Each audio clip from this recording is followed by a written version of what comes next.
Y a-t-il plusieurs corps éthériques? Non.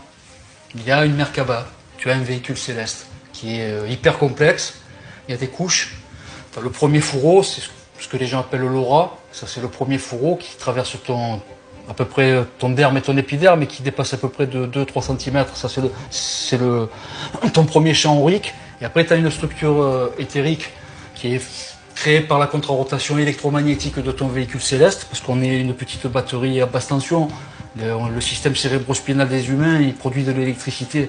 Donc ça crée un champ aurique contre-rotatif. Et par effet Chladni, on appelle ça l'effet Chladni. Si tu ne sais pas ce que c'est, tu vas sur Google et tu auras la réponse de suite. Par effet Chladni, cette contre-rotation électromagnétique, selon la fréquence, selon la vitesse, ça va créer des formes géométriques. Donc là, c'est ce qu'on appelle le noyau merkabique.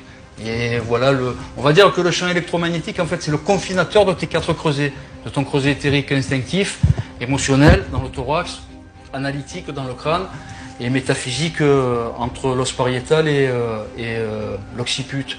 Voilà, c'est tes 4 creusets, le premier dans le bassin, devant le sacrum. Tes 4 creusets sont confinés dans un champ électromagnétique qui crée par effet Chladni des figures géométriques. Des octaèdres, des icosaèdres, des dodécaèdres, et puis à la fin un cube. Quand tu es à un hertz d'activité neuroélectrique et en onde delta, quand tu es en stase mystique, dans l'univers tachyonique, là tu es dans un cube dressé sur l'une de ses pointes. En fait, c'est 2 cubes contrarotatifs, et par stroboscopie, ils forment un cube statique au milieu. C'est ça une Merkaba.